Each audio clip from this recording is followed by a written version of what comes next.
আমরা সেম বলতে বাধ্য হয়েছি। এটা কখনো হতে পারে না। যে পদ্ধতি ফ্যাসিবাদের জন্ম দিয়েছিল সেই পদ্ধতি আবার বাংলাদেশের বিচার ব্যবস্থায় ফিরে আসুক, এটা আমরা কামনা করি না, এটা আমরা চাই না।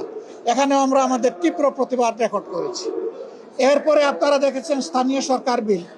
স্থানীয় সরকারের 4টা বিল ছিল: জেলা পরিষদ, উপজেলা পরিষদ, সিটি কর্পোরেশন এবং পৌরসভা। এই সব জায়গায় বেপরোয়াভাবে অনেক জায়গায় ইতিমধ্যে দলীয় প্রশাসক নিয়োগ করে এই জায়গাগুলোকে কলুষিত করা হয়েছে।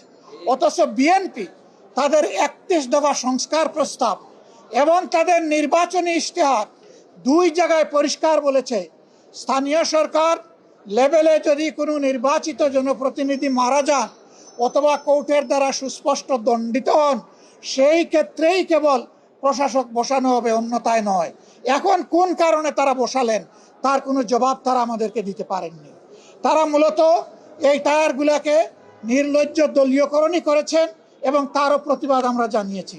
আমরা আশঙ্কা করছি এইভাবে বাংলাদেশের সবগুলো প্রতিষ্ঠানকে দলীয়করণ করা হবে। কার্যত এটি হবে আরেকটা ফ্যাসিজম, কার্যত এটি হবে আরেকটা অলিখিত বাকশাল। আমরা সেই বাকশালও চাই না, আমরা সেই ফ্যাসিজমও চাই না। এই জন্য এই ব্যাপারে আমরা সংবিধান থেকেই যুক্তি উত্থাপন করেছি এবং এই ব্যাপারে অতীতের অনেকগুলা গুরুত্বপূর্ণ মামলা, কুদরতে এলাহি বা বার্সার সরকার, তারপরে মাজদার হোসেন বার্সার সরকার, এই মামলাগুলো আমরা সামনে এনেছি রেফারেন্স। আমরা আশা করি এইগুলো আপনারাও জানেন।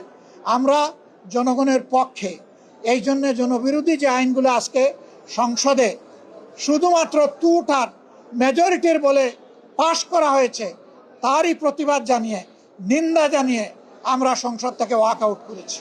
কিন্তু আমরা সংসদ বর্জন করি নাই।